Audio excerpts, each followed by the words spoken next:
হাসরের ময়দানে অসংখ্য মানুষ আল্লাহ তাআলার সামনে হাজির হওয়ার পরে দেখবে তাদের নেকের আমলনামাটাই সাদা কাগজের মতো একবারে খালি, একটা নেকিও নাই। আল্লাহ তাআলার সামনে দাঁড়িয়ে সেদিন সে বলবে, প্রভু আমি তো 5 ওয়াক্ত নামাজ পড়েছি, আমার সওয়াব কই?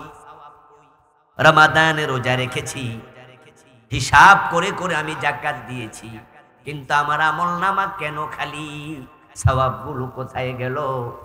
আল্লাহ তাআলা তখন জবাব দেবেন, বান্দা তুমি কি সূরা কাহাফের 103 104 নম্বর আয়াত পড়ো নাই, যেখানে আমি বলেছি আল্লাযীনা দাল্লা সাইয়ুহুম ফিল হায়াতিদ দুনিয়া, কিছু মানুষ আছে যাদের আমলগুলো দুনিয়াতে হারিয়ে গেছে। তুমি তো তাদের একজন। প্রিয় ভাইরা, বন্যা যখন হয়, বর্ষাকালে পানি হয়, আমি আপনাদের এলাকায় কম আসি, আসছি 2 একবার, কিন্তু অ্যাভেলেবেল আসি না, এই জন্য এবার এলাকা সম্পর্কে জানি না। আপনারা একটু জবাব টবাব দিলে আমি বুঝবো আমার কথা বুঝছেন। খালের মাঝে মাছ ধরার জন্য জেলেরা বর্ষাকালে আমাদের কুমিল্লা অঞ্চলে আমরা দেখি এরকম জাল বসায় বাঁশ দিয়া, তারপরে পিছন দিয়া চাপ দিলে ওই জালটা এইভাবে ওঠে। এটার কি নাম? খরা জাল, কুমিল্লায় বলে বেয়াল জাল।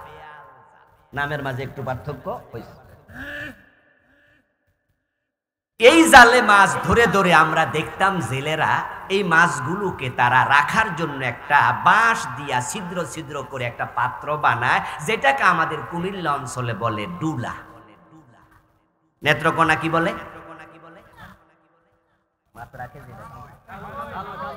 খালই না তালই? এই যে খালইতে মাছ রাখে, আপনাদের এলাকায় ছিল তো আগে নাকি?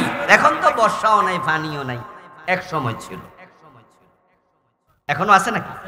মাশাআল্লাহ, থাকলে তো ভালো। ওই মাছগুলো এই জন্যই তারা ওই খালইতে রাখতো, যেন মাছগুলো মরে না যায়, জীবিত মাছের মূল্য একটু। কিন্তু যেই জেলে সারা রাত ধরে মাছ ধরলো, মাছ পেল, কিন্তু খালুর যে তলা ভাঙ্গা এই খবর নিল না। মাছ রেখেছিল, কিন্তু সকাল বেলায় মাছ থাকবে তো?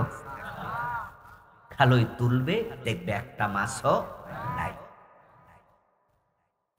এই জন্য সেই জেলে বড় হতভাগা, বড় নির্বোধ, বড় নির্বুদ্ধি।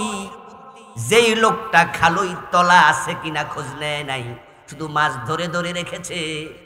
যদি তলাটা ভাঙ্গা থাকে, সকাল বেলায় খালই টান দিয়া দেখবে একটা মাছও নাই। মাথায় হাত দিয়ে আফসুস করা ছাড়া কোনো উপায় নেই। ও নবী, আপনি বলুন উম্মতেরা, আমি কি তোমাদেরকে এমন লোকদের খবর দেব নাকি যাদের আমল করার পরেও তারা ক্ষতিতে পড়েছে, আমলগুলো দুনিয়ায় হারাইয়া গেছে, কিন্তু তারা বুঝে না, তারা মনে করে তারা জান্নাতের দিকে যাচ্ছে। এখন আপনি যদি খবর না নেন, ওই তালিকায় আপনার নাম আছে না নাই, তাহলে বিপদ হওয়ার সম্ভাবনা আছে না নাই। 5 ধরনের মানুষের আমল আল্লাহ পর্যন্ত পৌঁছে না। 5 গ্রুপ মানুষ হাসরের ময়দানে আল্লাহর সামনে গিয়ে দেখবে আমল নামার নেকের পাল্লা খালি। আমি তাদের আলোচনা সংক্ষেপে আপনাদের সামনে করব, আর আপনি সেখানে নিজেকে খুঁজবেন। যদি দেখেন যে ওখানে আপনার নামও আছে, আজকে তাওবা করে বাড়ি যাবেন, বলেন ইনশাআল্লাহ।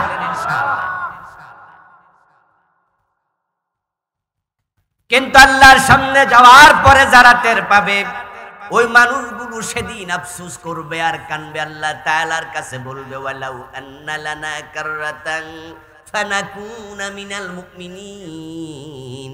ও আমার রব, ঈমান ছিল না তাই আমল কবুল হয় নাই। কাদিয়ানীরা নামাজ পড়ে রোজা রাখে কিন্তু তাদের আমল নামায় কোনো নেক যোগ হয় না। যারা মুশরিক, যারা কাফের, তাদের মাঝেও অনেক নেক আমলকারী আছে।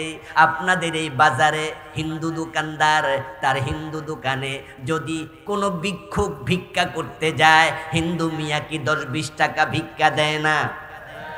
তার আমল নামায় সওয়াব হয় কয়টা?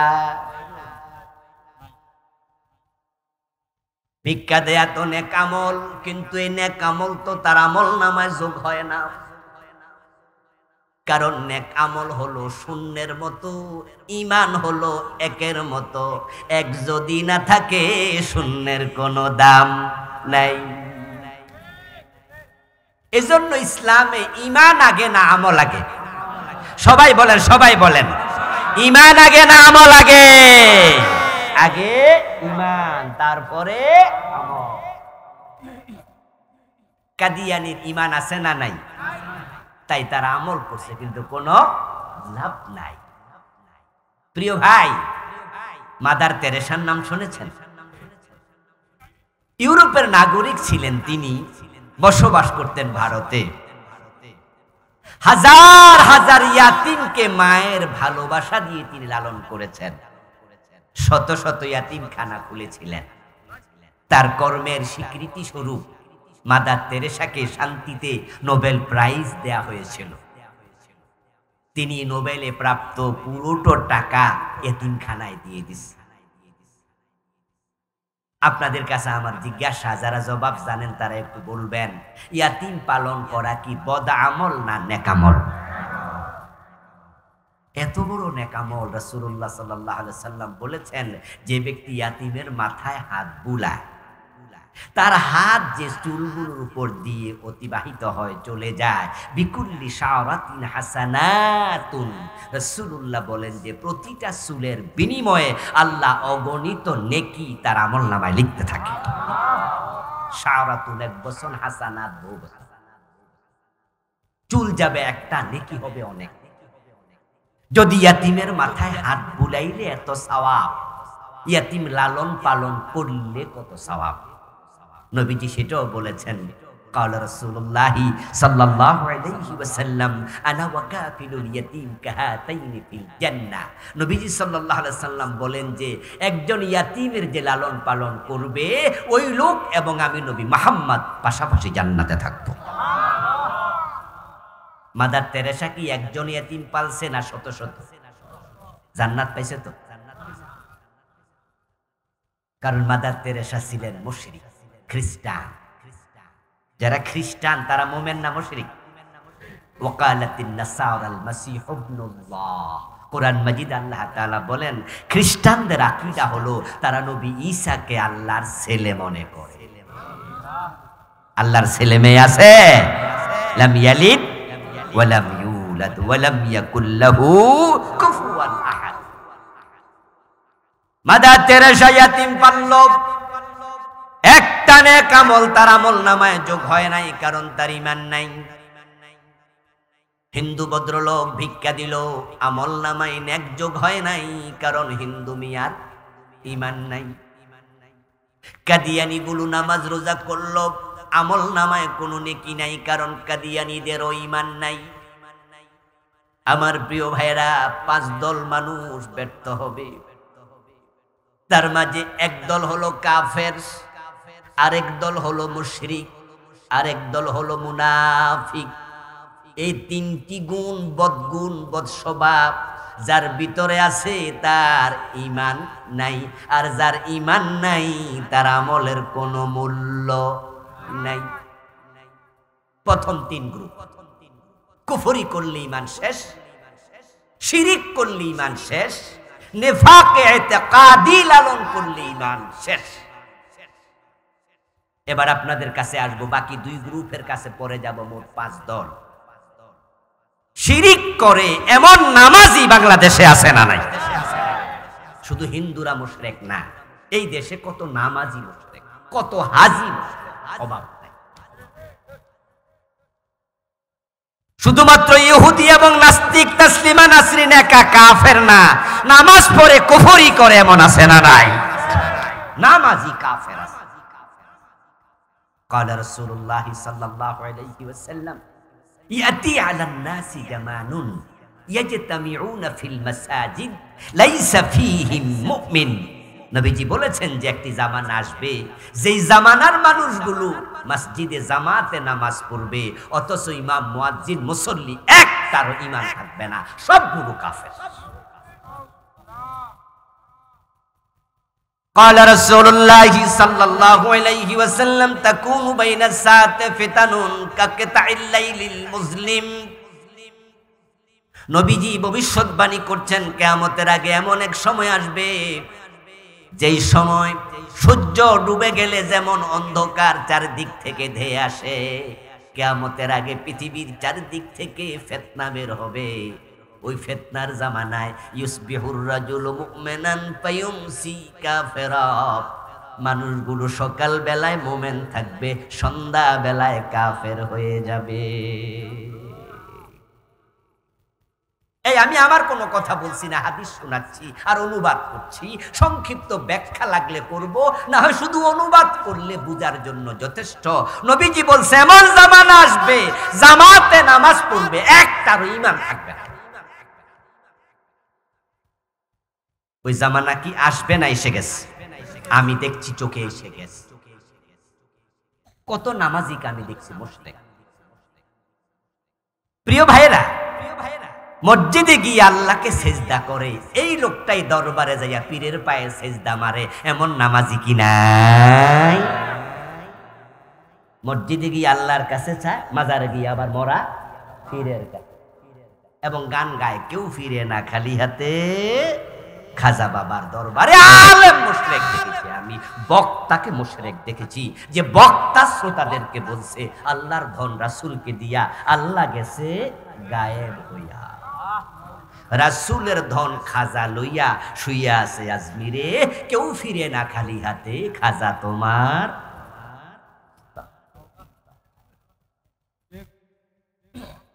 আপনি হাসছেন, আপনি হাসছেন।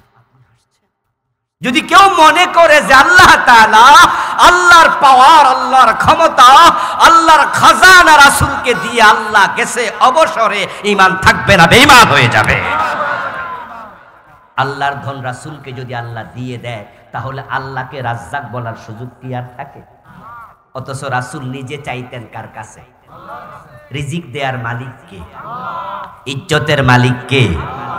ক্ষমতার মালিক কি? কোন কি কি? বাংলাদেশের সংবিধানে আসে ক্ষমতার মালিক জনগণ। জানেন আপনারা? 72-তে ডক্টর কামাল হোসেন যখন সংবিধান লেখে, তখন তার লিখিত সংবিধানে আছে সভরেন্টি, সার্বভৌমত্ব জনগণের। এজন্য আমাদের নেতারা বলে জনগণ সকল ক্ষমতার উৎস। আপনার সংবিধানে আছে শিরিক, সংবিধানে আছে কুফর। আমার সামনে যারা আছেন সকলকে আমি জিজ্ঞাসা করব, চিৎকার দিয়ে জবাব দিন, সকল ক্ষমতার মালিক কে? এটাই হচ্ছে কোরআনের বিশ্বাস, আন্নাল কুওয়াতা লিল্লাহি জামিআ। অথচ সংবিধানে লেখা আছে জনগণ সভরেন্টির মালিক, সার্বভৌমত্ব জনগণের, ক্ষমতার মালিক জনগণ। নাউযুবিল্লাহি মিন যালিক। যদি কোন নেতা এ বিশ্বাস রেখে মাইক হাতে নিয়ে বলে জনগণ সকল ক্ষমতার উৎস, সাথে সাথে বেঈমান হয়ে যাবে, মুশরিক হয়ে যাবে। কারণ ক্ষমতার মালিক জনগণ নয়, ক্ষমতার মালিক কে? আরে জনগণ যে ক্ষমতার মালিক না, এটা তো অগাস্টের 5 তারিখে আমরা টের পাইছি। কারণ সেনাবাহিনী ওদের, পুলিশ ওদের, বিডিআর ওদের, বিজিবি ওদের, দেশের একজন চকিদার থেকে প্রধান বিচারপতি পর্যন্ত দলীয় লোক বসাইছে, কিন্তু ক্ষমতায় থাকতে পারে নাই। আল্লাহ এমন ভাবে সরাইয়া দিছে, রান্না করা খাবার খেয়ে পালানোর সুযোগ পায় নাই।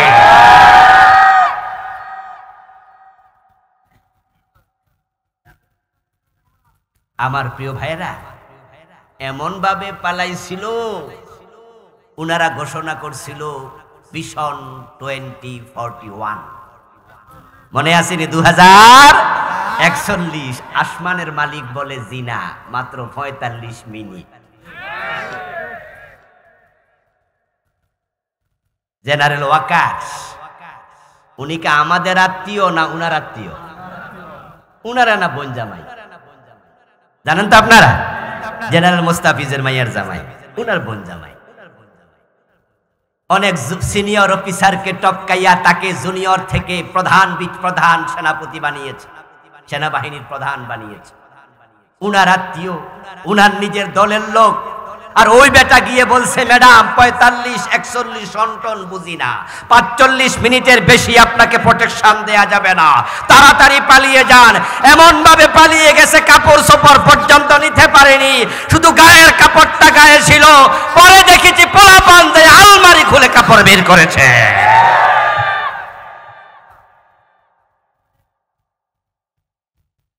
2041 দূরের কথা, 45 মিনিটও নাই এর আগে আউট। তাহলে বোঝা গেল ক্ষমতার মালিক কে? হ্যাঁ, কুলিল্লাহুম্মা মালিকাল মুলক তুতিল মুলকা মান তাশা ওয়া তানজিউল মুলকা মিম্মান তাশা ওয়া তুইজ্জু মান তাশা ওয়া তুযিল্লু মান তাশা। এই আয়াতগুলো বারবার শুনেছেন, হুজুররা নামাজের মাঝেও পড়ে। অর্থের দিকে খেয়াল করবেন, ঈমান আনবেন ভালো করে কোরআনের উপরে। আমার রব বলতেছে, ও রাজাদিরাজ আল্লাহ, নবী বলে দেন তুমি ক্ষমতার মালিক, তুমি যাকে চাও ক্ষমতা দাও, যাকে চাও ক্ষমতা থেকে বের করে দিল্লি শ্বশুর বাড়ি পাঠায়া দাও। শ্বশুর বাড়ি কথা মাইন করেন নাই তো আবার? কারণ আজ থেকে 1-1.5 বছর আগে কিন্তু আমাদের সাবেক পররাষ্ট্রমন্ত্রী আব্দুল মোমেন সাহেব বলেছে, ইন্ডিয়ার সাথে আমাদের সম্পর্ক স্বামী স্ত্রী। উনার বক্তব্য আপনারা শুনেছিলেন তো? কেডা স্বামী কেডা স্ত্রী 5 তারিখে প্রমাণ হয়েছে, ঠিক না? এজন্য আমি বলেছি আর কি, শ্বশুর বাড়িতে পলাই। ক্ষমতার মালিক আল্লাহ, তিনি যাকে চান ক্ষমতা দেন, যাকে চান সরাইয়া দেন। জনগণ ক্ষমতার মালিককে স্লোগান দেয়া যাবে না, এটা শিরক, এটা শিরক স্লোগান। আল্লাহর ধন রাসূলকে দিয়ে আল্লাহ গেছে গায়েব হয়ে, তাহলে রাজ্জাক তো আর আল্লাহ থাকে না। এরপরে আবার ওই বক্তা বলতেছে, রাসূলের কাছে এটা এখন আর নাই, রাসূলের ধন আবার খাজা বাবারে দিয়ে দিছে। আবু বকর, ওমর, ওসমান, আলী কাউকে দিল না, দিছে কারে? মাইনুদ্দিন চিশতি রাহমাতুল্লাহ আলাইহি, খাজা বাবারে। এখন খাজা বাবা এটা নিয়ে আজমির শরীফে শুয়ে আছে, ওই বক্তা মানুষকে বলছে ওখানে যাও, কেউ ফিরে না খালি হাতে, খাজা তোমার দরবারে। এই দেশে কি পরিমাণ শিরক, কি পরিমাণ কুফর, হিসাব নাই। প্রিয় ভাইয়েরা, একদিন এক রাতে আলোচনা করে শেষ করা যাবে না। তবে হ্যাঁ, আমি এগুলো নিয়ে বই লিখেছি, বাংলাদেশে চলমান 29টা শিরক লিখছি এ বই। 1-2টা বলবো সময় যতটুকু পাই। বাংলাদেশে চলমান 56টা কুফর লিখেছি আমি আরেকটি বইতে। কি পরিমাণ শিরক, কি পরিমাণ কুফর সমাজের রন্ধ্রে রন্ধ্রে প্রবিষ্ট। যে ব্যক্তি কুফর করে সাথে সাথে ঈমান শেষ। কাফের হওয়ার জন্য আল্লাহর পুরা কোরআনকে স্বীকার করার প্রয়োজন নাই। যদি কোনো ব্যক্তি কোরআন মাজিদের একটা অক্ষর অস্বীকার করে, কাফের হয়ে যায়। যদি কেউ বলে আমি কোরআন মানি না, নাউজুবিল্লাহ পড়েন, তাহলে আমরা বলবো তুমি কাফের, ঠিক না? ঠিক না?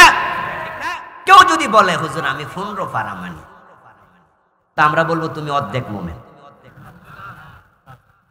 আমরা বলবো মিয়া বাকি 15 পারা মানো না, তাই তুমি কি? তো সে বলবে যে অর্ধেক যে মানছি, আমরা বলবো অর্ধেক মানার কোনো দাম। কেউ যদি বলে 29 পারা মানি, 1 পারা মানি না, আমরা বলবো সেও কাফের। যদি কেউ বলে 113 সূরা মানি, 1 সূরা মানি না, ফতোয়া কি? যদি কেউ বলে 1 অক্ষর মানি না, সেও কি? তাহলে কাফের হওয়ার জন্য পুরা কোরআন অমান্য করার কোনো প্রয়োজন হয় না। আপনারা এখানে অধিকাংশ শিক্ষিত মানুষ, অঙ্কের মাঝে যদি ভুল একটা হয়, যে কথা 10টা হওয়া ঈমান অঙ্কের মতো, এখানে কোনো ভুল গ্রহণ করা হয় না। কাদিয়ানী এই কারণেই তো কাফের, কারণ তারা ভুল করছে মাত্র কয়টা? একটা। তারা নামাজ মানে, রোজা মানে, হজ মানে, যাকাত মানে, তাসবিহ মানে, জিকির, আজকার, পাজামা, পাঞ্জাবি, মেসওয়াক, পাগড়ি সব আমাদের সাথে মিলে। তাদের শুধু ভুল হচ্ছে নবী মুহাম্মদকে শেষ নবী মানে না। 1835 সালে জন্ম নিছে গোলাম আহমদ কাদিয়ান নামে এক লোক। সে যৌবনকালে এসে নিজেকে নবী দাবি করে বসলো। যখন সে নিজেকে নবী দাবি করলো, একদল হতভাগা তাকে নবী মেনে নিল। অথচ 1450 বছর আগে আল্লাহ বলেছে মুহাম্মদ শেষ নবী, এর পরে আর নবী খাতামান নবী। কাদিয়ানীরা কোরআন মাজিদের একটা আইন, একটা বিধান, একটা মেসেজের সাথে দ্বিমত করেছে, ঈমান শেষ। 10 লাইন লম্বা অঙ্ক, একজন ছাত্র 9 লাইন ঠিক লিখেছে, শেষ লাইনে ভুল করছে, কত পাবে? 0। আরেকজন 5টা ভুল করছে, সে কত? আরেকজন 10 লাইনে 10 ভুল, সে কত? আরেকজন লেখেই নাই, সে কত? ঈমান যার মোটেও নাই, পুরা কোরআন মানে না, সেও কাফের। আর যে কোরআনের একটা আইন মানে না, সেও কাফের। আমি কি কথা বুঝাইতে পারতেছি? কুফরি করলে তোমার সব শেষ, তোমার নামাজ রোজা কোনো দাম নাই। এজন্য নবীজি বলছেন যে এমন জামানা আসবে, ইয়াজতামিউনা ফিল মাসাজিদ লাইসা ফীহিম মুমিন। ইমামও কাফের, মুয়াজ্জিনও কাফের, মুসল্লি সব কাফের, জামাতে নামাজ পড়ে ঈমানই নাই। ওই জামানা আসবে। আমার প্রিয় ভাইয়ের, আপনাদের কাছে আমার একটু প্রশ্ন, জবাব দিয়েন, আমিও বলবো, আপনারাও বলবেন, কথায় কথায় আসবে। ইবলিস শয়তান মোমেন না কাফের? ইবলিস আল্লাহর কয়টা আইন মানে নাই? আচ্ছা, এই আইনটা অমান্য করার আগে কি কাফের ছিল? বরং কোন কোন আলিম বলেন সে ছিল মুআল্লিমুল মালাইকা, ফেরেশতাদেরও ওস্তাদ। আচ্ছা বলুন তো, ইবলিস কি ফেরেশতা না জিন? বলেন বলেন বলেন দেখি। মাশাআল্লাহ, সব দিদি আলেম। ইয়েস। অনেকে মনে করে ইবলিস ফেরেশতা, সে ফেরেশতা নয়। কোরআনে আল্লাহ বলছে কানা মিনাল জিন, ইবলিস হলো জিন জাতির লোক। কিন্তু আল্লাহ তাআলা আদমকে যখন বানান, তখন সেজদা করার জন্য বলেছিলেন ফেরেশতাদেরকে, ইয ক্বালা রাব্বুকা লিল মালাইকাতি ইন্নী জাইলুন ফিল আরদি খলিফা। আলোচনা হচ্ছে ফেরেশতাদের সাথে। ওয়া ইয কুল্লা লিল মালাইকাতি ইসজুদু লি আদম, আমি বলেছি ও ফেরেশতারা আদমকে সেজদা করো। প্রসঙ্গ, আলোচনা, আলোকপাত, বর্ণনা ফেরেশতাদের সাথে হচ্ছে। ইবলিস সেখানে আসলো কোথা থেকে? ইবলিস তো ফেরেশতা না, কানা মিনাল জিন, সে তো জিন জাতির লোক। আমার বন্ধু ইবলিস সেখানে আসছে, আল্লাহর ইবাদত করতে করতে ওই জিন জাতির সদস্য ইবলিস এমন উপরে উঠছে, এখন আল্লাহ তাকে ফেরেশতাদের সাথে একসাথে থাকার অনুমতি দিয়ে দিছে। একটি হাদিসে পাওয়া যায়, ইবলিস আল্লাহর এত ইবাদত করেছে যে পৃথিবীর 5 আঙ্গুল জমিন খুঁজে পাওয়া যাবে না যেখানে ইবলিসের সিজদার দাগ নাই। সে জিন জাতির লোক, কিন্তু ইবাদত করতে করতে করতে করতে অনেক উপরে উঠে গেছে। কিন্তু সেই ইবলিস বর্তমানে মুমিন না কাফের? সবাই বলেন না, বলেন না ভাইয়েরা, মুমিন না কাফের? সে আল্লাহর কয়টা আইন মানে নাই? আদমরে সিজদা করো, সে করলো না, ঈমান শেষ। আল্লাহ কোরআন মাজিদে বলেন না মানাকা আল্লা তাসজুদ ইযা আমারতুক ওই ইবলিস তোকে অর্ডার করেছিলাম আদম রে সিজদা কর, কেন করলি না? ইবলিস যদি বলতো রব্বানা যালামনা আনফুসানা ওয়া ইন লাম তাগফির লানা, আল্লাহ আমার ভুল হইয়া গেছে, নবী আদম আলাইহিস সালামের মতো যদি বলতো আমারে maaf করে দাও, ইবলিস রে ক্ষমা করার ক্ষমতা আল্লাহর আছে না নাই? কিন্তু ক্ষমা চাইছিল, গাদ্দারি করছে। আবা ওয়াস্তাকবারা ওয়া কানা মিনাল কাফিরিন। কথা তো শুনে নাই, উল্টা আরো ঘাটতারামি করে। সে বলে আনা খায়রুম মিনহু খালাকতানি মিন নার ওয়া খালাকতাহু মিন তিন। সে কয় আমি না সেরা, কেন আমি সিজদা করব? যখনই গাদ্দারি করেছে সাথে সাথে আল্লাহ বলে ফাখরুজ মিনহা ফা ইন্নাকা রাজিম। বেরিয়ে যা জান্নাতের সীমা থেকে, তুই অভিশপ্ত, তুই কাফের, বেরিয়ে যা। আল্লাহর কথা শোনে না, গাদ্দারি করেছে, ঈমান শেষ। 54 বছর বাংলাদেশ চলছে ডক্টর কামালের লেখা সংবিধান দিয়ে। কোরআন থাকতে মানুষের লেখা সংবিধানের প্রয়োজন। আমার রাসূল যখন মদিনা নামক রাষ্ট্র 10 বছর শাসন করেছেন, আপনাদের কাছে আমার জিজ্ঞাসা, জবাব জানলে জবাব দেবেন, আল্লাহর দেয়া জবান কাজে লাগান। আমার রাসূল কি মন মতো দেশ চালাইছে না কোরআন মতো? সে কোরআন বাংলাদেশে আছে না নাই? কিন্তু 54 বছর বাংলাদেশ কোরআনের আইনে চলে না ব্রিটিশ আইনে চলে। ডক্টর কামাল যখন সংবিধান লেখে কোরআনের আইনগুলো ঢোকায় নাই। কোরআনে আল্লাহ বলে চোর ধরে হাত কাটো, আর ব্রিটিশরা আইন বানাইছে চোর ধরে জেলে দাও। ডক্টর কামাল যখন সংবিধান লেখে কোরআনেরটা ঢুকাইছে না ব্রিটিশেরটা, কারণ বেডার মনেও চুরির নিয়ত আছে, না হয় আইন ঢুকাইতো না। সে জানে চোর ধরে যদি হাত কাটার আইন করা হয় বাংলাদেশের অসংখ্য নেতার হাত থাকবে না।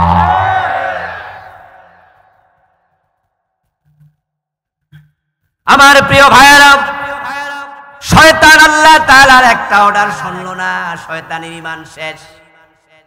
কাদিয়ানী আল্লাহ তাআলার একটা মেসেজ মানলো না, কাদিয়ানীদের ঈমান শেষ। এখন আপনাদের কাছে আমার প্রশ্ন, বাংলাদেশে আমরা আল্লাহর আইন কয়টা মানি না একটু হিসাব করুন। চোর ধরে হাত কাটো এমন আইন কোরআনে আছে কিনা? 54 বছরে কয়দিন মানছেন? জেনা করলে 100 বেত লাগাতে হবে, সূরা নূরে আছে না নাই? কোন আদালতে আইন মেনেছে?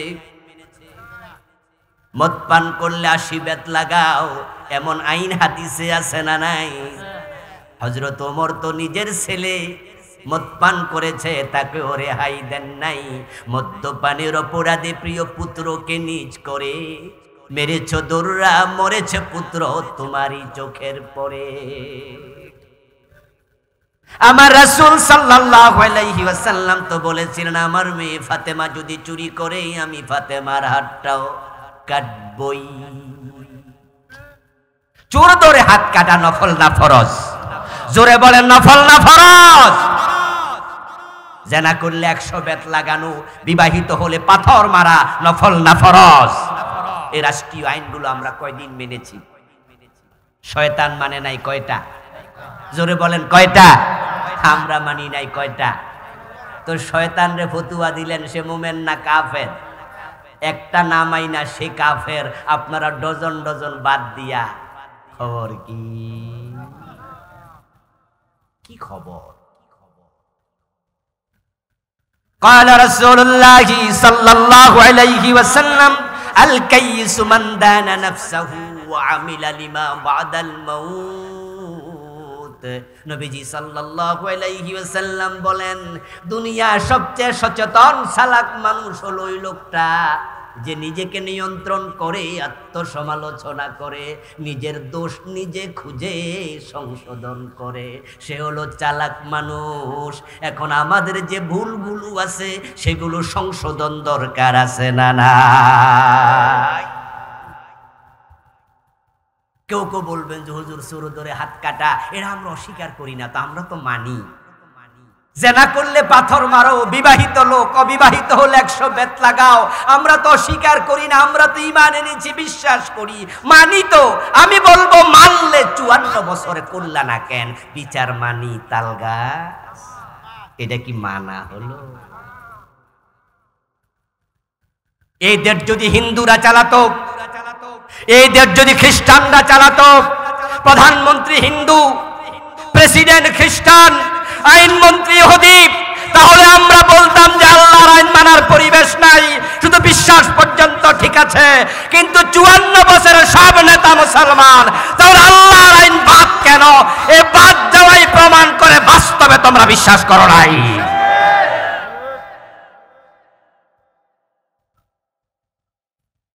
ঈমান নিয়ে মরতে যদি চান, এ কোরআনের আইনের প্রতি আপনাকে পরিপূর্ণ সাপোর্ট করতেই হবে। যেই সংবিধান কোরআন বিরোধী, যেই সংবিধানে আছে কুফর এবং শিরিক, আমার নেতা আপনার নেতা সংসদে দাঁড়িয়ে বলে পবিত্র সংবিধান। আজীব তো। ডক্টর কামাল মিয়া লেখছে এটা পবিত্র, শিরক আর কুফরে ভরা। তারপরে আমার প্রশ্ন আপনাদের বিবেকের কাছে, এই সংবিধানে পর্যন্ত পরিবর্তন হয়েছে 18 বার। পবিত্র হলে কাটলা কেমনে, বাদ দিলা কেমনে? আসলে পবিত্র না, এটা সুবিধা মতো, সুবিধা হলে কাটে, সুবিধা থাকলে আবার দোহাই দেয়। আমি তো বলতে চাই যে এই সংবিধানে কুফর শিরক থাকে, ওই সংবিধান মুসলমানের সংবিধান হতে পারে না। মুসলমানের সংবিধানের নাম কি? কোরআন। কোরআন আমাদের সংবিধান। আমার বন্ধু, কুফর এবং শিরিক এত জঘন্য ভাবে আমাদের জীবন দখল করেছে, আমরা হাসতে হাসতে শিরিক করি, আমরা বুঝি না এটা যে শিরিক। ও প্রিয় ভাইরা, হিন্দুদের দুর্গা পূজা যখন আসে, তখন দেখবেন আমাদের রাষ্ট্রের টেলিভিশন চ্যানেলগুলোতে, পত্র পত্রিকাগুলোতে, বিভিন্ন বাজারে, মার্কেটে, শপিং মলের সামনে কত বড় ব্যানার শোভা পায়, লেখা শোভা পায়। সেখানে লেখা থাকে শারদীয় দুর্গা পূজার শুভেচ্ছা, নিচে লেখা আলহাজ আব্দুল জলিল। এমন আসেনি? আসেনি? আসেনি?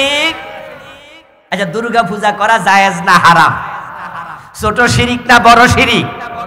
শিরিককে সাপোর্ট করাও তো শিরিক, কুফরকে সাপোর্ট করাও তো কুফর। শুধুমাত্র শারদীয় দুর্গা পূজার শুভেচ্ছা দিয়ে ক্ষান্ত নয়, গত 15-20 বছর একটা শিরকি স্লোগানকে প্রমোট করেছে, যেটাকে আমাদের বাচ্চাদের পাঠ্যপুস্তকে প্রাইমারি ক্লাসে ঢুকিয়েছে। সেটা হচ্ছে ধর্ম যার যার, উৎসব সবার। এই স্লোগান যখন দুর্গা পূজা আসলে দেয়, যে ব্যক্তি বিশ্বাস করবে স্লোগানে, আল্লাহর কসম তার ঈমান শেষ। ঈমান যখন থাকে না, নেক আমলও আর থাকে না, সব শেষ। এটা কেন শিরিক? এটা কেন কুফর? কারণ আল্লাহর কোরআনের পুরা উল্টা। পবিত্র কোরআনে আল্লাহ যে স্লোগান শিখিয়েছেন, আল্লাহর শিখানো স্লোগান হলো লাকুম দীনুকুম ওয়ালিয়া দীন। বাংলা অর্থ হলো তোমার ধর্ম তোমার, আমার ধর্ম আমার। এই স্লোগান শিখিয়েছেন কে? এই আয়াতকে আপনারা পারেন না? লাকুম দীনুকুম ওয়ালিয়া দীন। ও হিন্দুরা, তোমাদের ধর্ম তোমরা পালন করো। বাংলাদেশের হিন্দুদের সাথে আমাদের কোনো বৈরিতা নেই, তাদের সাথে দুশ্মনী নেই। তাদের দোকানে আমরা খরচ করি, আপনাদের এই বাজারও হিন্দুর দোকান আছে না নাই? আমার প্রতিবেশী যদি হিন্দু থাকে, তার বিপদে আমরা মুসলমানরা ঝাঁপিয়ে পড়ি। অসুস্থ হলে টাকা হাওলাত দেই, প্রয়োজনে আমরা রক্ত দিয়ে সহযোগিতা করি, অসুবিধা নেই। কিন্তু হিন্দুদের দুর্গা পূজাকে সাপোর্ট করা যাবে না। ইন্না শিরকা লাযুলমুন আযীম। শিরক নিশ্চয়ই বড় জুলুম। তাদের দুর্গাপূজার সময় আপনি বলছেন ধর্ম যার যার, উৎসব সবার। আল্লাহর কোরআনের উল্টা স্লোগান।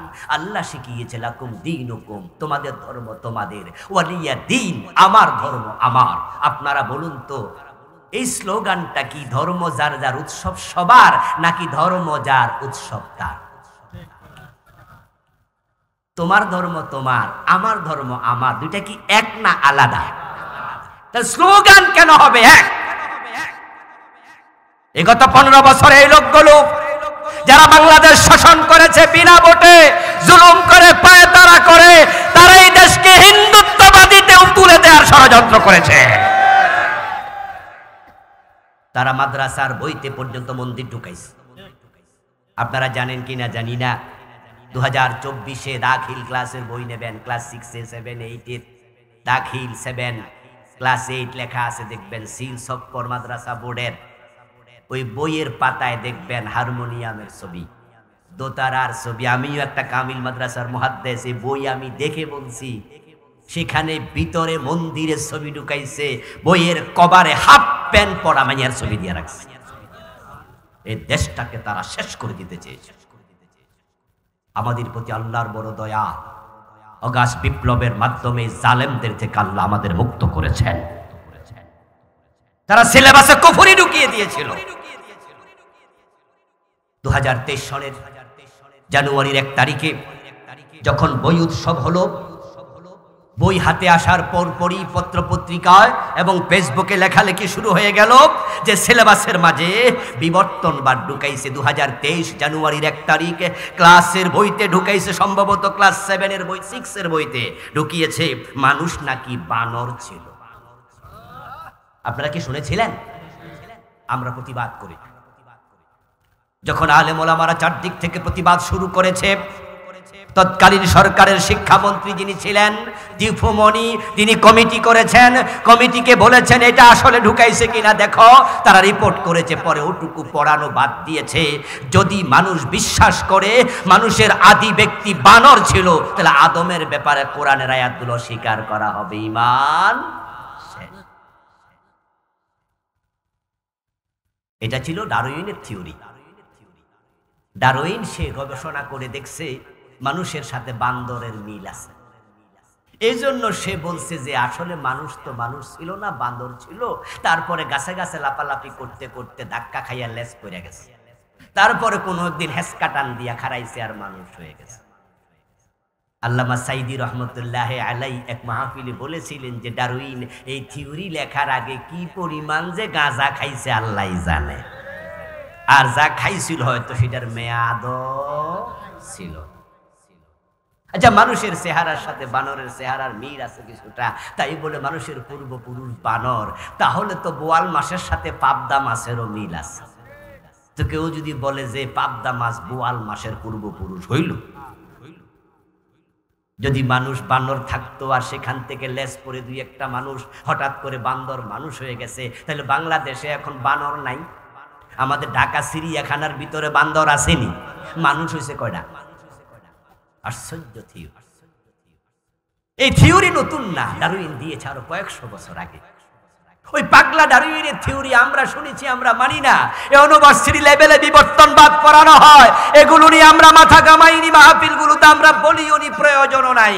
সামান্য সামান্য আলোচনা আসছে প্রসঙ্গক্রমে, আল্লামা সাইদিও বলেছেন। কিন্তু যখন আমরা দেখলাম এটা প্রাইমারির সিলেবাসে, হাই স্কুলের সিলেবাসে ঢুকিয়ে দেয়া হয়েছে, তখন আমরা আর চুপ থাকতে পারিনি।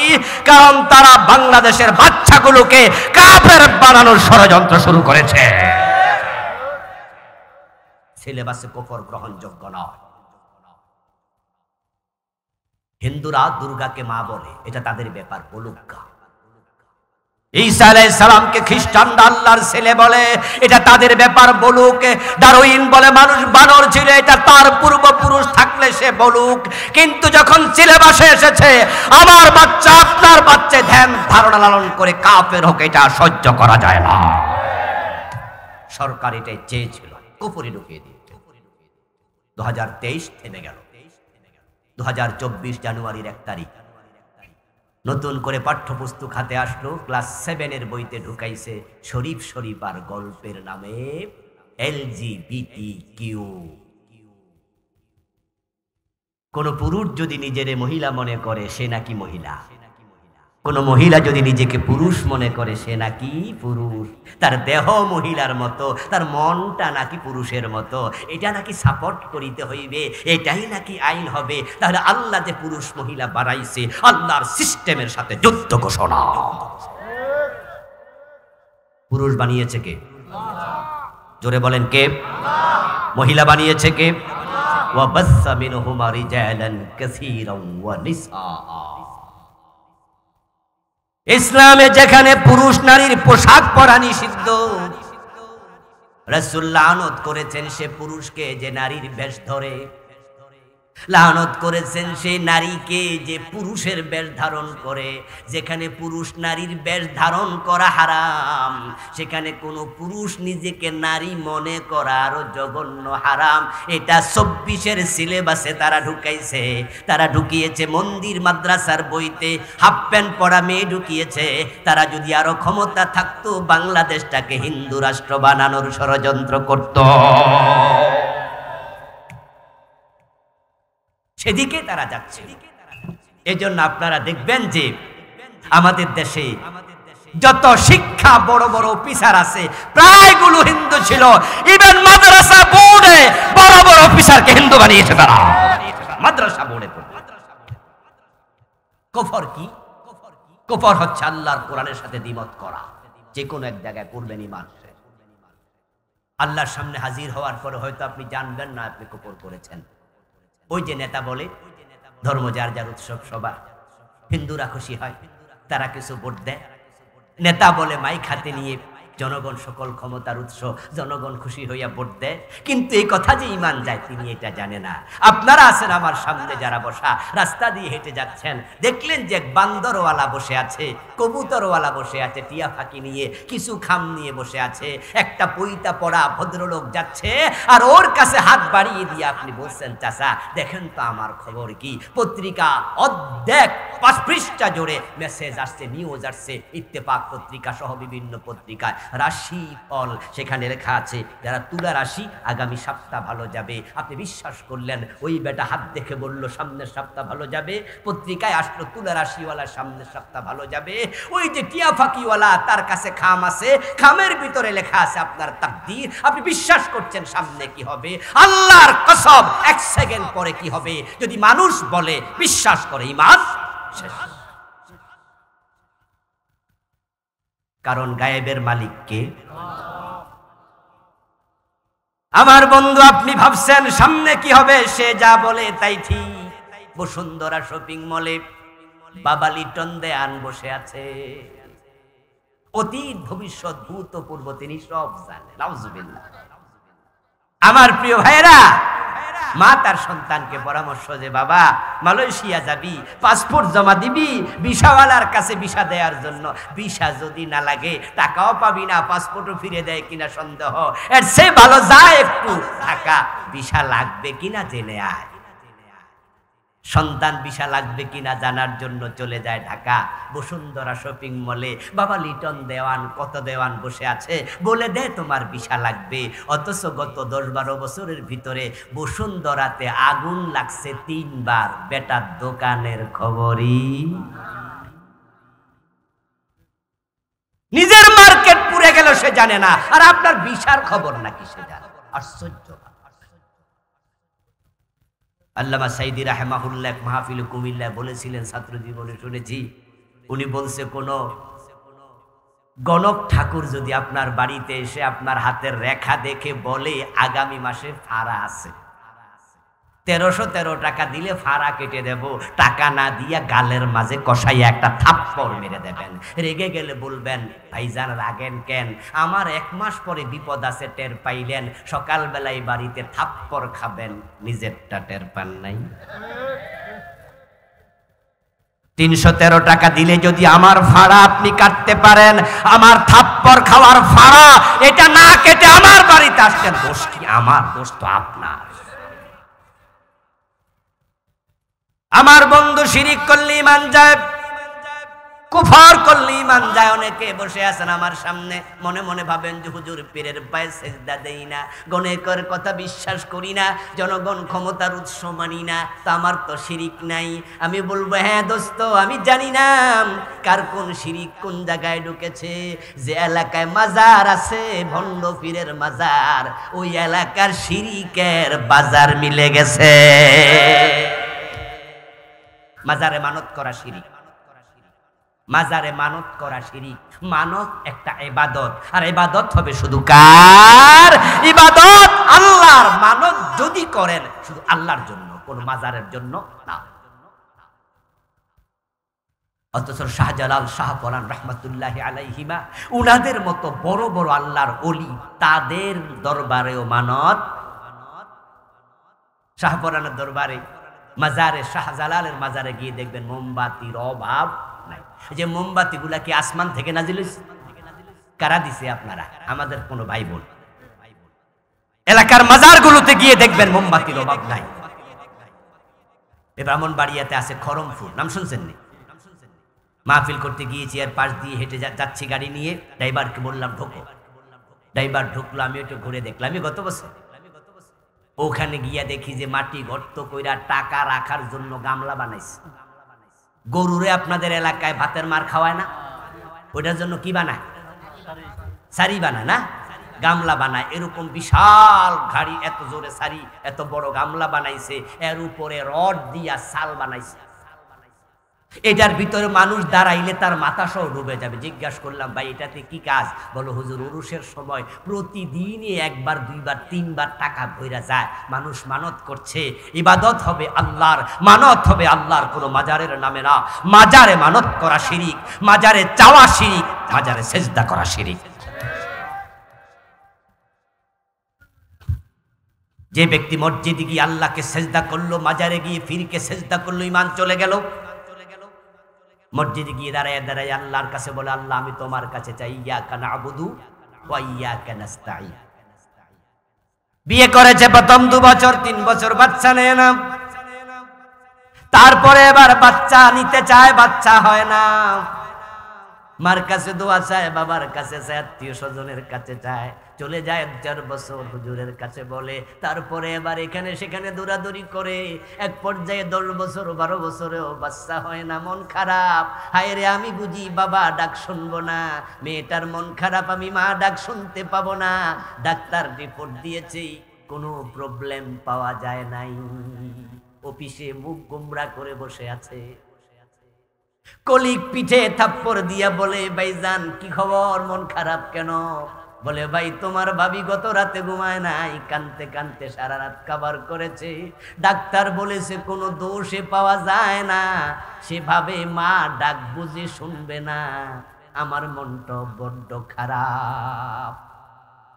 কলিগ বলে, আরে মন খারাপ করার কিছু নাই, পাসপোর্টে ভিসা লাগাইয়া ইন্ডিয়া চলে যাও, বাচ্চা কয়টা লাগবে শুধু চাইয়া দেখো।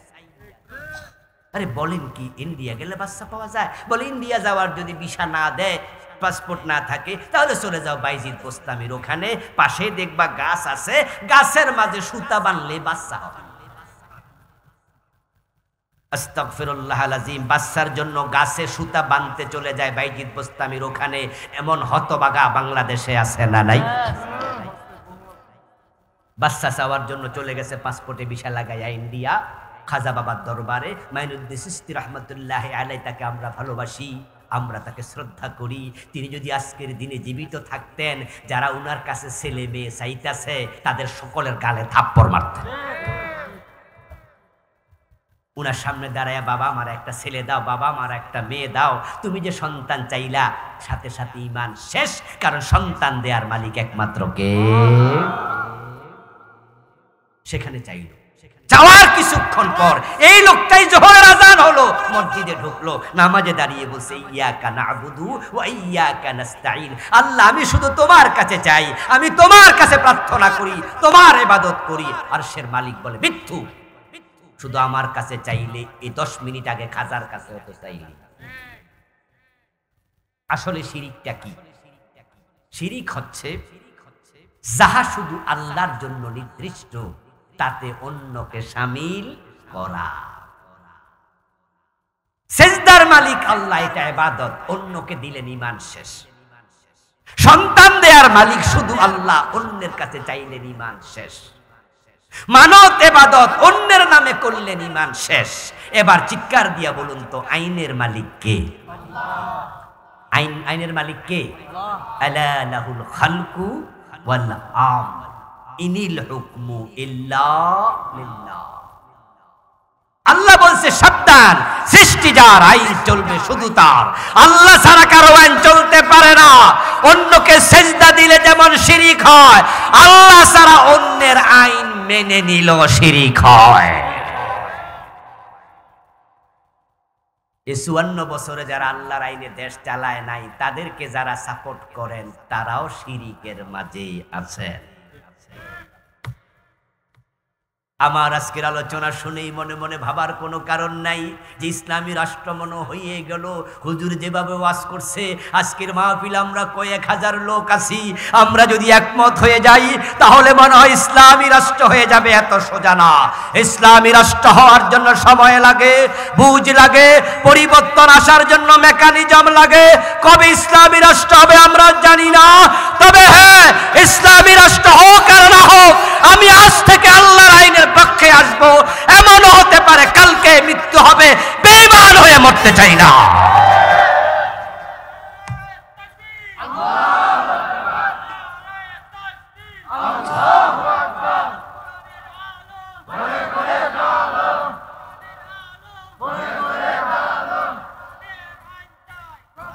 আমার প্রিয় ভাইরা, তাহলে কুফর আর শিরিক করা যাবে না, এটা তো বুঝলেন। বলেছি 3-4টা শিরিক বলবো, 29টা লিখেছি, বাকিগুলো পড়বেন। বই আমার ড্রাইভারের কাছে মঞ্চের পিছনে গাড়িতে আছে, নিবেন, পড়বেন। ছোট্ট বই, কত রাইটার লিখেছে শিরিক নিয়ে, পড়বেন। হাসরের ময়দানে আল্লাহর সামনে হাজির হয়ে দেখবেন যে আমল নামায় শিরিক আছে, আর সেদিন বলবেন আল্লাহ আমি জানতাম না এটা যে শিরিক। অনেকে কিন্তু মনে করতেছে আল্লাহরে বলে দেবো আল্লাহ আমি জানি না, আর আল্লাহ বলবো ও আচ্ছা জানার সময় পাও নাই তো, ব্যস্ত ছিলা, ভেস্তে চলে যাও। ঠিক না? অনেকে কিন্তু বলে, চা দোকানে বসে গল্প করতে শুনবেন, কেউ কেউ বলে হুজুররা জানেও বেশি, হুজুরদের হিসাবও হবে বেশি, আমরা জানিও কম, আমাদের হিসাবও কম। আচ্ছা, আল্লাহ যদি সেদিন জিজ্ঞাসা করে বিয়া করতে জানছো, ব্যবসা বাণিজ্য জানছো, জমি কিনতে জানছো, রাজনীতি করে নেতা হতে জেনেছো, MBBS ব্যারিস্টার হতে জেনেছো, সবকিছু জানলা, যেটা করলে ঈমান যায় সে শিরিক আর কুফর জানলা না। তোমার মতো বান্দার সাথে আমি আল্লাহর কোনো সম্পর্ক নাই। এই জন্য ইলম শিক্ষা করা নফল না ফরজ? তলাবুল ইলমি ফরিদা আলা কুল্লি মুসলিম। শিখতে হবে, জানতেই হবে। 56টা কুফর লিখে শিখবেন। আমার বন্ধু, নেফাকে ইতিকাদি, যার অন্তরে মুনাফিকি থাকে, ওই ব্যক্তির অবস্থান হবে জাহান্নামে, কাফেরেরও নিচে। ইন্নাল মুনাফিকিনা ফিদ দারকিল আসফালি মিনান নার। নবীজি মুহাম্মদ সাল্লাল্লাহু আলাইহি ওয়াসাল্লামের হাতে হাত রেখে কালেমা যারা পড়েছিল, তাদের মাঝে একজন ছিল আব্দুল্লাহ ইবনে উবাই। ওই আব্দুল্লাহ ইবনে উবাই হলো মুনাফিকদের নেতা।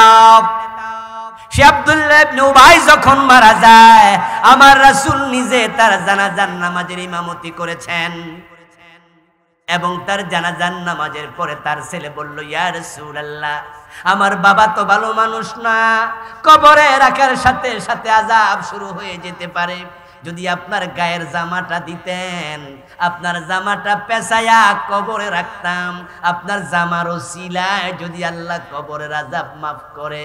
মদিনার প্রেসিডেন্ট রাহমাতুল লিল আলামিন গায়ের জামাটা দিয়ে দিলেন, উনার জামাটা পেঁচাইয়া কবরে রাখা হলো। কবরে রাখার আগে রাসূলুল্লাহ সাল্লাল্লাহু আলাইহি ওয়াসাল্লাম আব্দুল্লাহ ইবনে উবাইর মাথাটা নিজের রানের উপর রাখলেন। মুখ থেকে পবিত্র থুতু বের করে আব্দুল্লাহ ইবনে উবাইর কপালের মাঝে, গালের মাঝে রাসূলুল্লাহ লেপটে দিলেন। মনে মনে ভাবলেন যদি মুখের থুতুর ওসিলায় আল্লাহের মাফ করে। রাসূল বলে আমি মাফ চাই তার জন্য 70 বারের বেশি। হাদিসে পাওয়া যায় রাসূল যখন জানাজার নামাজ পড়তে রওনা দিলেন, আব্দুল্লাহ ইবনে উবাইর হযরত ওমর রাসূলকে টেনে ধরেছে পিছন দিয়া জামা, ও রাসূল, তার মতো জালেমের জানাজার নামাজের ইমামতি আপনি করবেন না। রাসূলুল্লাহ বলে, ওমর ছেড়ে দাও, আমি তার ছেলের সাথে ওয়াদা দিছি। তার ছেলে আইছিল, তার ছেলে আইসা আমার বলছে, হুজুর আমার বাবা তো মারা গেছে, জানাজার নামাজটা আপনি পড়ান। ও খুব বুদ্ধিমান, তার ছেলে ছিল ভালো মুমিন, তার নামও ছিল আব্দুল্লাহ। সে বোঝে আমার রাসূল যদি নামাজে দাঁড়ায়া আল্লাহর কাছে বলে আল্লাহুম্মা গফিরলি হাইয়িনা ওয়া মাইয়িতিনা, রাসূলের দোয়া কবুল হয়েও যেতে পারে। আরে আমরাও তো কেউ মারা গেলে আমরা মনে মনে বলি যে আমার বাবার জানাজার নামাজটা যদি এলাকার সবচেয়ে বড় হুজুরে পড়াইতো, ঠিক না? আব্দুল্লাহ ইবনে উবাইর ছেলের সাথে আমি ওয়াদা দিছি, ওমর আমার জামা ছাড়ো, আমি তার জানাজার নামাজ পড়াবো, ওয়াদা দিছি, আমি তার মাফ করে দিছি। হযরত ওমর বলেন, সহিহ বুখারীর হাদিস, সূরাতুত তাওবার ব্যাখ্যায় কিতাবুত তাফসিরে সহিহ বুখারীতে এসেছে, হযরত ওমর বলেন আমি রাসূলের জামা কেন টেনে ধরেছি সেদিন মনে হলো আমার এখনো বুক কাঁপে। আমার রাসূল বলে ওমর জামা ছাড়ো, আমি জামা ছেড়ে দিলাম, রাসূল রওনা দিলেন। আমি আবার বললাম ইয়া রাসূলুল্লাহ, আজকে আপনি আব্দুল্লাহ ইবনে উবার জানাজার ইমামতি করবেন, করেন গা, আমি তো আর আপনাকে থামাতে পারবো না, সেই ক্ষমতা আমার নাই। তবে রাসূল শুনেন, আজকে আপনার দোয়া কবুল হবে না। ওমর যখন বললেন ইয়া রাসূলুল্লাহ, আজকে আপনার দোয়া কবুল হবে না, রাসূলুল্লাহ বলে ওমর ওহী নাজিল হয় আমার কাছে আর ফতুয়া তুমি দেও ঘটনা কি? তুমি কেমনে জানো দোয়া কবুল হবে না? হযরত ওমর বলে ইয়া রাসূলুল্লাহ, আপনি তো কোরআন মাজিদের আয়াত শুনিয়েছেন, আল্লাহই তো বলছে ইস্তাগফির লাহুম আও লা তাস্তাগফির লাহুম ইন তাস্তাগফির লাহুম ৭০ মাররাতান ফালান ইয়াগফিরাল্লাহু লাহুম। আল্লাহ তাআলা কোরআনে বলছে এ জাতীয় মুনাফিকের জন্য ৭০ বার ক্ষমা চাইলেও আল্লাহ ক্ষমা করবে না। রাসূল বলে ওমর তুমি বুঝো নাই, আল্লাহ আমারে মানা তো করে নাই, সাজিদুহু, আমি ৭০ বারের বেশি ক্ষমা চাইবো। রহমাতুল্লিল আলামিন মুনাফিকরে ক্ষমা করে, মক্কা বিজয়ের দিন কাফেররে ক্ষমা করে। রাসূলের চরিত্র একসানে যাওয়া না ক্ষমা করা, জুলুম করা না মাফ করা। আর আমরা উম্মত দাবি কইরা আমরা তো মাফ করি না, বরং গত 15-16 বছরে আমরা দেখেছি যারা অপরাধ করে নাই অপরাধ ছাপাইয়া দিয়া ফাঁসি পর্যন্ত দিছে। আবার কয় আমরাও রাসূলের উম্মত, কত বড় জালেম, কত বড় জালেম। বিশ্ববিখ্যাত মুফাসসির তামাম পৃথিবী অসংখ্য রাষ্ট্রে 40 বছরের বেশি যিনি কোরআনের তাফসীর করলেন, যার তাফসীর শুনে হাজার হাজার কাফের মুসলমান হয়েছে, ওই লোকটাকে 13টা বছর বিনা দোষে বন্দী করে রেখেছিল। শুধু বন্দী করে ক্ষান্ত হয়নি, জিজ্ঞাসা মেটেনি, শেষ পর্যন্ত সুস্থ মানুষটাকে অসুস্থতার নাম করে হাসপাতালে নিয়ে বিষ প্রয়োগে হত্যা করেছে। আল্লামা সাইদি রাহিমাহুল্লাহ ছেলেরা ইতিমধ্যে দাবি করেছে, তারা বলেছে একাধিকবার তাদের বাবার স্বাভাবিক মৃত্যু হয় নাই।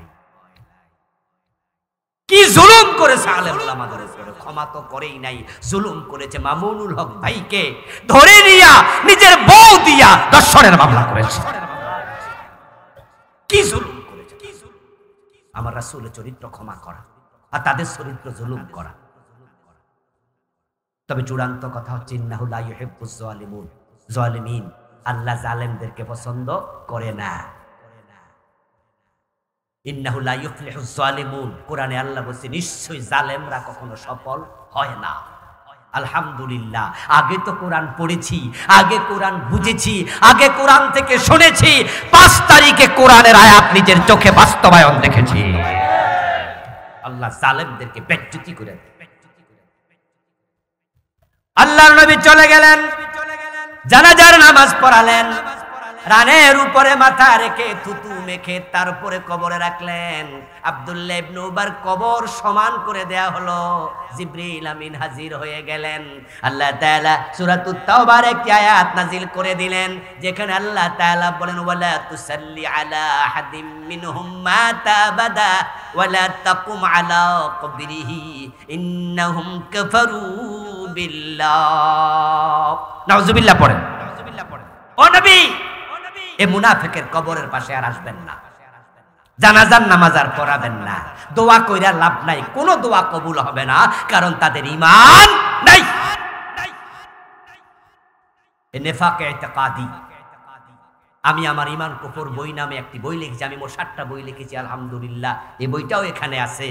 আমি কোরআন হাদিস থেকে মুনাফিকের আলামত লিখেছি 28টা। বাংলাদেশে শোনে 3টা। কথা কইলে মিথ্যা বলবে, আমানত দিলে খেয়ানত করবে, ওয়াদা করলে খেলাপ করবে, আর একটা হাদিস আছে ঝগড়া করলে গালি দেবে। এই 4টা হাদিস পর্যন্ত 4টা আলামত খুব প্রচার হয়, অথচ 4টা নেফাকে আমলি। এগুলোতে ঈমান যায় না, এগুলো কবিরা গুনাহ হয়, এগুলো অপরাধ। কিন্তু এমন কিছু নেফাক আছে যেটাতে ঈমানই থাকে না।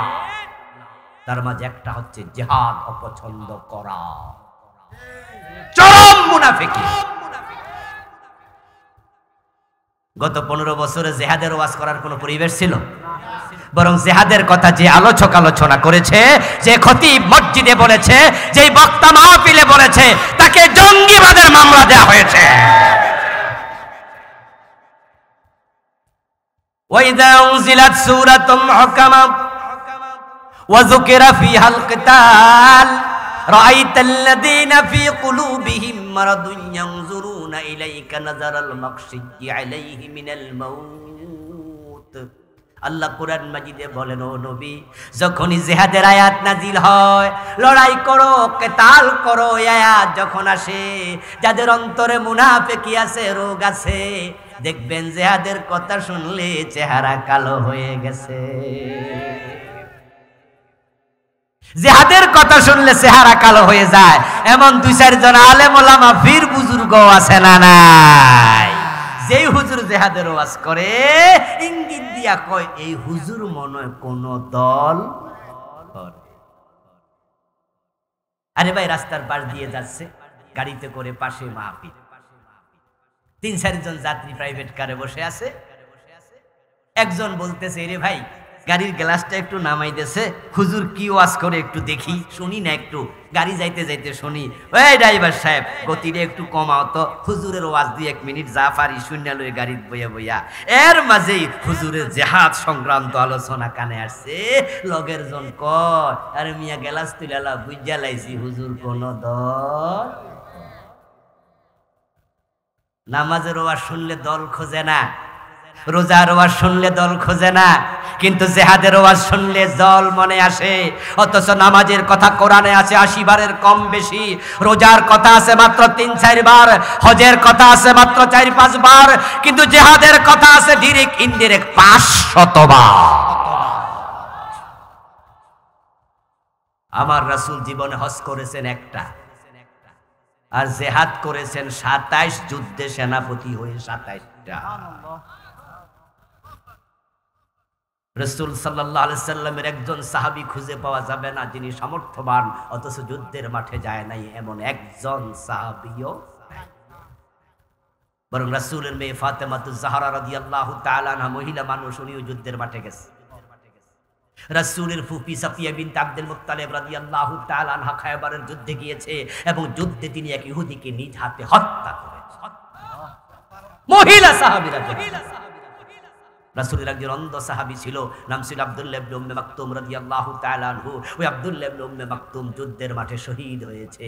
অন্ধ সাহাবী যুদ্ধের মাঠে শাহাদাত বরণ করে।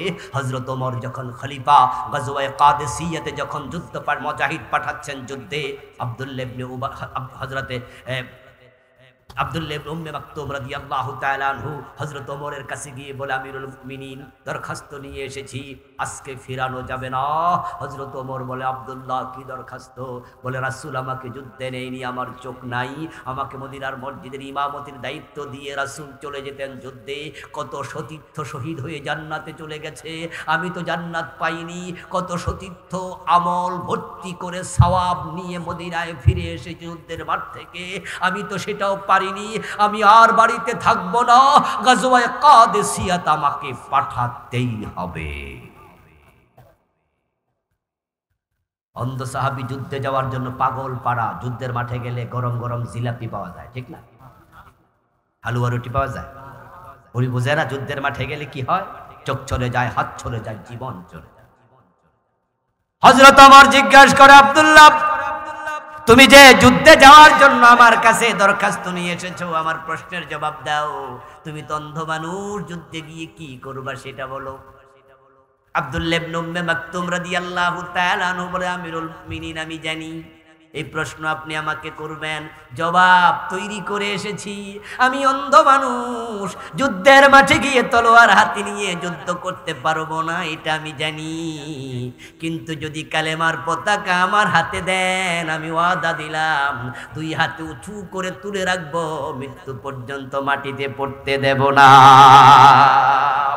ওইটা আমি পারবো। যুদ্ধের মাঠে কমপক্ষে এই কাজের জন্য আমার এলেন, আমি যুদ্ধে যেতে চাই, এটা তো পারবো আমি, এই কাজটা আমার দেন। জিহাদের আগ্রহ দেখে ফারুক আজম ওমর রাদিয়াল্লাহু তাআলা আনহু তিনি সেনাপতিকে ডেকে বললেন, ও সেনাপতি, কালেমার পতাকা এবার তোমার হাতে না, বরং আমি আব্দুল্লাহর হাতে দিলাম। গাজওয়ে কাদেসিয়াতে তিনি চলে গেলেন। যুদ্ধ যখন প্রচন্ড আকার ধারণ করলো, মুসলিম মুজাহিদরা এদিক সেদিক ছড়িয়ে ছিটিয়ে পড়লেন। যুদ্ধ করতে করতে উনি একা হয়ে গেলেন। উনার হাতে কালেমার পতাকা, যার হাতে কালেমার পতাকা উঠতেছে সে যে মুমিন, এটা বুঝতে কি কঠিন কিছু? কাফেররা বুঝেছে, তীর মেরেছে, ধনুক মেরেছে, বর্ষা মেরেছে, হত্যা করেছে, ধনুক থেকে তীর মেরে হত্যা। যুদ্ধের পরে দেখা গেল উনার লাশটা মাটিতে পড়ে আছে, তবে তখনও 2 হাত কালেমার পতাকা ধরা। ওই যে ওয়াদা দিয়েছেন, কালেমার পতাকা মৃত্যু পর্যন্ত মাটিতে পড়তে দেব না, ধরে রাখবো। আমার রাসূল যদি আজকে বেঁচে থাকতেন, তাহলে আমরা জিহাদের মাঠে যাওয়া লাগতো। মুসলমানরা যখন থেকে জিহাদ ছেড়ে দিয়েছে, তখন থেকে বিশ্বব্যাপী মাইর খাওয়া শুরু হয়েছে। আমরা যদি জিহাদ করতে জানতাম, ফিলিস্তিনের মুসলমান মাইর খাওয়া লাগতো না। একটি সময় ছিল যখন মুসলমানের এক হাতে ছিল কোরআন, আর এক হাতে ছিল তলোয়ার। সেই স্পেনে মুসলমান লাঞ্ছিত হয়েছে। তারিক বিন জিয়াদ রাহিমাহুল্লাহ 4000 সৈন্য নিয়ে আরব থেকে স্পেন চলে গিয়ে আল্লাহ পুরো স্পেনকে মুসলমান হাতে তুলে দিয়েছে। প্রায় অর্ধ সহস্র বছর ইসলামের পতাকা স্পেনে উড়েছে। তাম পৃথিবীর সব জায়গা মুসলিম যেখানে, ইজ্জত সেখানে, মুসলিম ছিল যেখানে, বিজয় পদ চুম্বন করেছে সেখানে। অর্ধ পৃথিবী আল্লাহ মুসলমানের হাতে তুলে দিয়েছিল, কারণ মুসলমান জিহাদ করতে জানতো, অন্যায় করেনি, অন্যায় সহ্য করেনি। শেখ আব্দুর রহমানের মতো বোমাবাজি করাকে আমরা জিহাদ বলি না। নিরীহ মানুষ হত্যা করার নামও জিহাদ না। জিহাদ মানে হলো অন্যায় যেখানে, প্রতিরোধ সেখানে।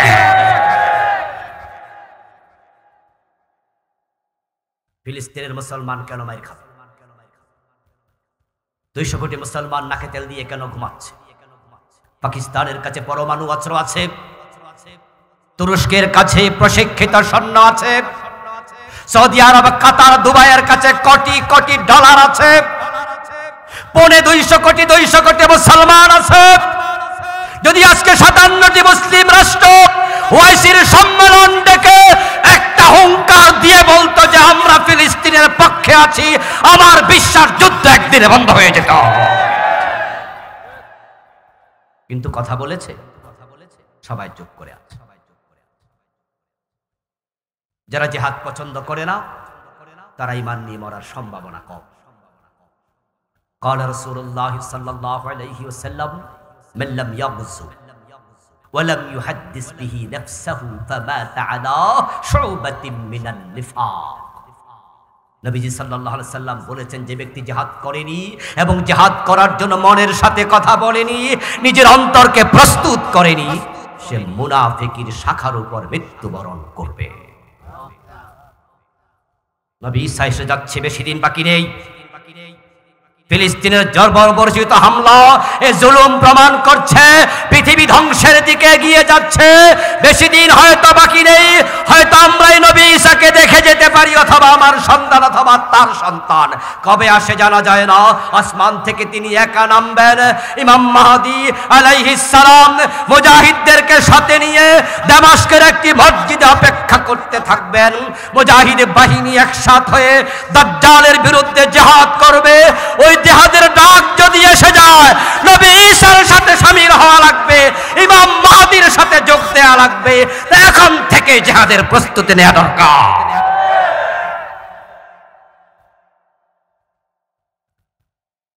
মুনাফিক সে যে আল্লাহর কোরআনের আইনের পক্ষে কথা বলে না। আমি 28টি আলামত লিখেছি, পড়বেন। নিফাক নিয়ে মরবেন, ঈমান শেষ। 4 নাম্বার, হারাম খাইলে আমল কবুল হয় না। 5 নাম্বার, বেদাতি হলে আমল কবুল হয় না। নবীজি বলছেন, মান ইশতারা সাওবাম বিআশারাতি দারাহিম ফিহি দিরহামু হারামিন লাম ইয়াকবালিল্লাহু লাহু সালাতাহু মা দামা আলাইহি। যে ব্যক্তি 10 টাকা দিয়ে কাপড় কিনলো, 9 টাকা হালাল, 1 টাকা হারাম, ওই 1 টাকা হারাম থাকলে ওই কাপড় পরে নামাজ পড়লে 1 রাকাত কবুল হবে না। সুদে টাকা লাগায় এমন লোক আজকের মাহফিলে 2-1 জন আছে না নাই? গোশখোর 2-1 জন আছে, বনের জমি দখল করে রাখছে এমন লোক আছে। ওজনে কম দে, মালে বেজাল দে, মানুষ ঠকা, তুমি হারাম খাও, তোমার কোন ইবাদত আল্লাহ পর্যন্ত পৌঁছবে না। নবীজি বলছেন, হজ করার জন্য মক্কায় চলে গেল তিউলুস সাফারা আশআসা আকবারা ইয়ামুদ্দু ইয়াদাইহি ইলাস সামা ফায়াকুল ইয়া রাব্বি ইয়া রাব্বি ইয়া রাব। হজ করার জন্য মক্কায় চলে গেল, এলোমেলো দেহ, চুল, উস্কো কুস্কো চুল, ধুলি ধূসরিত দেহ, কাবার অঙ্গনে দাঁড়িয়ে হে আল্লাহ করে মুনাজাত করে। আর হাজী সাহেব মনে মনে ভাবে, এমন জায়গায় দাঁড়িয়েছি যেখানে কত নবীর পায়ের ধুলি বালি লেগে আছে, আল্লাহ দোয়া ফিরাবে না। মাতামুহু হারাম ওয়া মাশরাবুহু হারাম ওয়া মালবাসুহু হারাম ওয়া গুদিয়া বিল হারাম ফাআন্না ইউস্তাজাবু লিযালিকা। পেটে হারাম, কাপড়ে হারাম, রক্তে হারাম, গোশতে হারাম। যে হারাম খায় সে কাবার ভিতরে ঢুকে দোয়া করলো, আল্লাহ দোয়া কবুল করে না। হারাম ছেড়ে দেন, হারাম ছেড়ে দেন, হারাম ছেড়ে দেন। যারা বেদাতি হয়, বাংলাদেশে বেদাত আসেনি? আরে বেদাত অভাব নাই। এ নিয়ে আমি আলাদা বই লিখেছি, বাংলাদেশে চলমান 38টা লিখেছি। কোন কোনগুলো বেদাত, কয়টা বলবো, সবাই তো নাই, 12টা তো বেঁচে গেল। আমি 38টা লিখেছি, হয়তো আরো কত বেশি আছে আমি জানি না। জিকির করতে করতে লাফায়, কাপড় চোপড় খুইলা লায়, গাছের আগায় বাঁশের আগায় ওঠে। পুরুষ মহিলা মিলে জিকির করে, আজানের আগে দুরূদ শরীফ চালু করে দিয়েছে, ঈদে মিলাদুন নবী পালন করছে সওয়াবের নিয়তে। এমন ইবাদত যারা রাসূল এবং সাহাবারা করে নাই, ওটার নামই বিদআত। মান হাদাসা ফি আমরিনা হাযা মা লাইসা মিনহু ফাহুয়া রাদ ফাহুয়া মারদুদ। প্রিয় ভাইরা, যে ব্যক্তি বেদাতি হয় তার নামাজ, রোজা, হজ, যাকাত আল্লাহ কবুল করা বন্ধ করে দেয়। রাসূলুল্লাহ কিয়ামতের দিন বেদাতিকে সৌকান বলে তাড়িয়ে দেবেন, হাউজের পানি দেবেন না। قال رسول الله صلى الله عليه وسلم حلت شفاعتي لأمتي إلا صاحب بدعة। আমার শাফাত কিয়ামতের দিন অনুমোদিত, কার্যকর, কিন্তু বেদাতির জন্য আল্লাহ সুপারিশের অনুমতি দেবেন না। বেদাতগুলো চিনে রাখা দরকার আছে না নাই? প্রিয় ভাইয়ের, আসুন আলোচনার জিস্ট, 5টি অপরাধ থেকে আমরা বেঁচে থাকবো। কুফর করব না, শিরিক করব না, নিফাক করব না, হারাম খাবো না, বেদাতি হব না। আল্লাহ তুমি তৌফিক দাও, সবাই বলেন আমিন। রাসূলুল্লাহ জীবনের উপরে আমি বই লিখেছি, পরিবার নিয়ে লিখেছি, সালাত নিয়ে লিখেছি, সালাতের ভুলগুলো কি কি। আমার লেখা বইগুলো ড্রাইভার সাহেব থেকে মঞ্চের পিছনে নেবেন। যে কথাগুলো বললাম, আল্লাহ আমাকে যারা শুনলেন সকলকে আমল করার তৌফিক দান করুন। আবারও বলি আমিন।